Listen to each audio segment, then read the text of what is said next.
Alright, YouTube world, this is Jonathan Tall coming to you live from Team Imperial Phoenix. Now, we're going to do a deck profile here.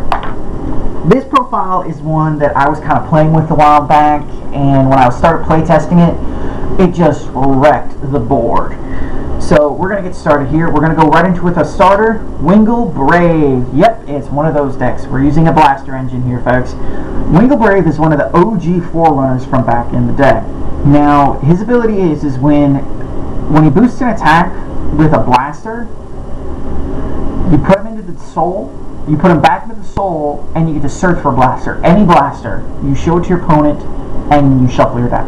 And then you add the blaster to your hand. So he's a good starter, and there's a reason I run him, because I do run a bit of a blaster engine with this deck. So if push comes to shove, I can search out some stuff that I may need for later on. Now we're going into the grade 3 lineup. Now this one is not your average blaster deck which uses Wingle. We're going to start our grade 3 lineup with 3 copies of King of Knights Vanguard Ezel. I love Ezel. He's a really good guy. Now, he's a Legion leader with King of Knights Alfred. So he's the revival one of the revival legions of Royal Paladin. He's actually the revival legion for Royal Paladin. So his skill is Soul Blast 2 when he's in Legion, and then drop a unit on your Vanguard circle. So basically he's a Persona Blast. And if he's in Legion, you pay the cost. If you do use your deck for a grade 2, a grade 1, and a grade 0, call them to separate rear guards and shuffle your deck. Now, he's got a second skill, which is right there at the bottom. If he's in Legion, he can't be boosted. Imagine him in Legion, and he's able to be boosted. Be devastating. Next, we run 2 copies of Ezel's Legion mate, King of Knights Alfred, OG, going way back.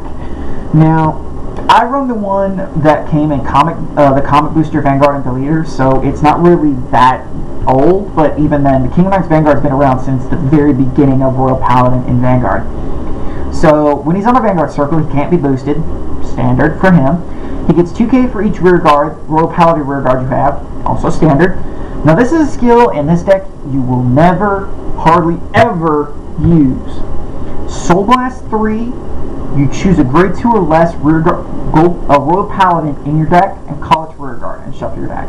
Back in the day, this was good. But now, it sucks. Now granted, there have been instances where I've been near death and I've been able to use it, but only in extreme cases. Next, we run 2 copies of King of Adjuvant Knight Galehot. Galehot is when he's placed on the Vanguard, you CB2, you search for an Alfred, write it on Vanguard as stand, and then you take him out of the soul and call him to a rear guard circle. Now, he basically searches out an Alfred. But he's also got a second skill, is if his attack hits a Vanguard and you have an Alfred Vanguard, you countercharge 1. So you're thinking, why do I run this guy in the deck if I already have the Legion? Well, this is why, because I run a 1-up tech of Light Source Seeker Alfred Exceed. Now you're starting to understand why I run Galehot, because I can actually ride Galehot, search Exceed if I need that other Legion play. So he Legions with either Blaster Blade or Blaster Blade Seeker, and during my turn, if he's in Legion, he goes up 1k for each Seeker rear guard, and then if I have 5 rear guards in play, he gains a crit. His second skill is CB2 Seekers, search your deck for a Seeker and call it to rear guard. Now, you're never going to use anything with Seeker in the skill, so he's not going to go up 1k for every Seeker, and I can't search the Seeker, because I don't run any Seekers besides him. So, if I run Alfred Exceed, you know I've got to run his mate, Blaster Blade. Now, I run 2 of the OG Blaster Blade. Now, there is a build that I can do that runs 3, but right now I'm running 2. And if you've been in Vanguard long enough, you know Blaster Blade. He's one of the high-profile grade 2s in the game.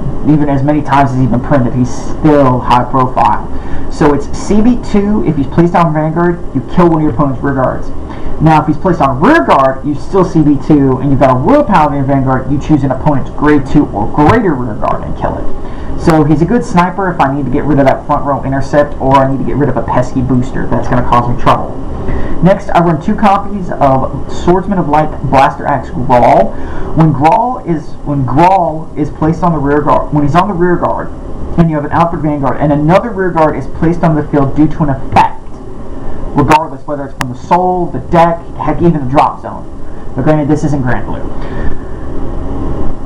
And my Vanguard's Alfred, I he goes up 5k. Now this is only once per turn. Now if this stack, this would be terrifying. But he becomes a 14k beat stick the first time you superior call a unit while he's in play and your Vanguard is Alfred. So that's always very nice. Now we also run 2 copies of Blaster Javelin LaRousse. I run LaRousse because he can build soul if done right. If your Vanguard is Alfred, you take 2 cards from your hand, tuck them to the soul, and when you do, you get to call up to 2 high beasts from your deck to separate open rear guards. Now taking 2 from your hand just to call something from the deck, it's not bad, but with this deck, I do tend to run through the soul pretty quickly if I get the right plays in the right order, so he's not a bad play. So, but he can also be searched by Wingle, so that means if I get the first turn off, I can actually search for him, maybe ride him as Vanguard, which I have done before. Next, because I run Blaster Blade, I run this guy, favorite pupil of Light and Dark Lou. He's really good. He's part of the main blaster engine of this deck. When he's boosted by Floral Paladin Flogel and Blaster Friend Barkle, which gives you a little bit of a hint of what also is coming up later, you see he goes up 3k, so he becomes a 12k.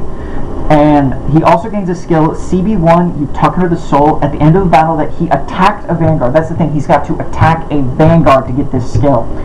You tuck him to the soul, you search your deck for a grade 2 unit with Blaster in its card name, call its rear guard, and it goes up 3k. So I can also call out another Blaster to the rear guard in place of him when he goes into the soul.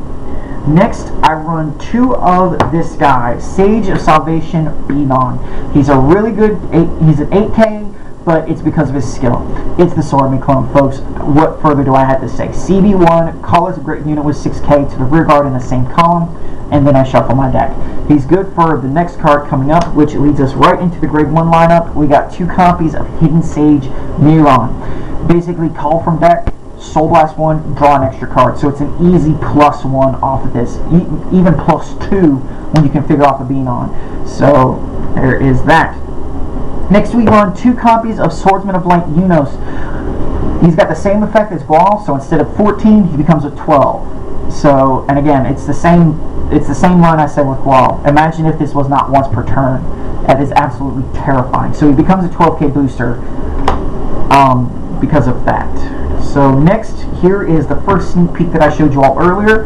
Blaster Friend Barkgall. Now I run this deck because I do need the counter charge, and plus he's a good 7k high beast target for lures. When a unit named Blaster Blade is placed on the Vanguard or rear guard in the same column as him, if my Vanguard is Blaster, I counter charge 1. So it's a lot of good for the early plays if I want to use counter blast real quickly and I have the power to do it. So he's always good at that. Next we run another Blaster in the deck. It's the grade 1 Swordsman of Light Blaster Rapier Lola. This is your definite grade 1 ride target because you can get off Wingle real easily. So she's got resist, which is always nice, can't be targeted by the effects of my opponent's cards, and plus the secondary skill. All of your units with King of Knights Vanguard in the same column as her go up an extra K. So I'll use her if I'm in my Alfred Ezel Legion to make it at least a 22k base, which then goes up more, an extra 10k, possibly an extra 10k more if it's in Legion. So this is absolute, that makes a 32k line unboosted. And imagine if it could boost that Legion. That is at least 39, but can't do that because of Ezel's skill. Next, the last of the grade 1 lineup, we have Flash Shield Assault, your PG of the deck. Now, a lot of run old school cards in this deck, and I figured why not run the old school PG. Now, you could run the Unflipper PG in this deck, but I found that it's best to run Assault because you never know when you're going to come up against that Pyro player that likes to target the rear guard, to attack the rear guards with Overlord to get the play off. So it's good to protect my rear guards, so I do run that over the Unflip PG. Plus I get enough Unflip with this deck as it is if I get my engine off right. Now we're going to go into the trigger lineup. We run 4 Floral Paladin Flogel and 4 of Bringer of Good Luck Epona. Now so in total I'm running 8 crit with this deck. Now Floral Paladin Flogel is a really good card. You CB1 at the end of the turn, at the end of a battle that a unit with Blaster Blade a unit named Blaster Blade attacked a Vanguard, you may pay the cost, which is tucking her back into the deck. Well, it's CB1 at first. You restand that Blaster Blade, and you take her and tuck her back into the deck and shuffle. So that's always nice. Now with Epona, it's just because I'm running a lot of OG stuff in this deck, so I figured why not run some OG triggers. Next, for the next set of triggers, we run 4 draw triggers. In this instance, it's Marvel because I do need that soul tuck. So you put them into the soul, you give a unit an extra 3k. So that's not bad. It's a good skill. Plus, pulling a draw trigger, that's always nice. Plus, you do need the hand power with this stack. Next is, you just still made an Elaine, going all the way back to the beginning of Vanguard, same with Epona. I figured it's the same one with this one. It's the same reason I run Assault and Epona with this one, mainly because it's OG. Why not do a throwback? Because I do run a lot of old school cards.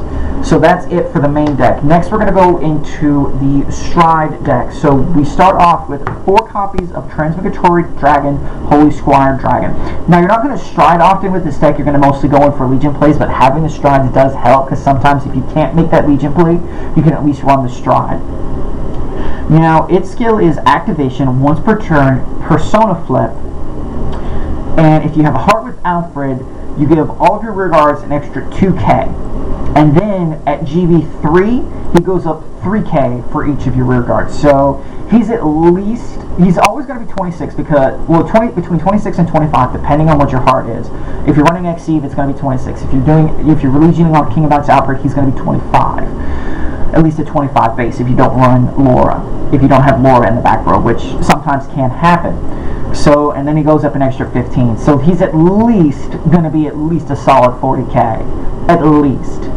At that. And that's if you have a full rear guard. Plus he unlocks all of your dudes. So enough that instance of a Link Joker player. Next we run 2 copies of Hidden Great Sage of Contradiction Jiron, which is when you stride him, you choose a card from your hand and call it, and it goes up an extra 5k. It's not bad, but I mean, it's a free call that goes up 5k, but still, it's if I do need that extra power line and I don't think I can get anything else off. Next, we run 2 copies of Divine Knight Flashing Flame Samuel. This dude has got me out of a lot of bad situations. You CB2, and when he attacks a Vanguard, if the number of cards in your opponent's damage zone is 4 or less, and you have 5 rear guards, you deal the damage to your opponent. Now, yes, they do perform a drive check, and the trigger is not nullified like a lot of damage dealers, but he has gotten me out of a bad situation, so we can at least set up for maybe a kill play on that turn, or even on the following turn. So he's always nice to run in. Next, in the last bit of the G-Zone, we've got 2 copies of Shrouded Divine Knight Gablade. Gablade is the G Trial Deck 2, the Royal Paladin Trial Deck that came out at the beginning of the G era. When it hits, you call a grade 2 and shuffle your deck. Now, he's a good first turn stride, which is often what he becomes, or maybe even a later turn stride, or if I need to just a regular G flip, which right now I don't. He's a good target, but right now he's just in the G deck because of I need some filler, and you never know, I might need that grade 2 play that I may not have. So guys, that's it for this run of the deck profile. This is Jonathan Tall from Team Imperial signing out. Peace.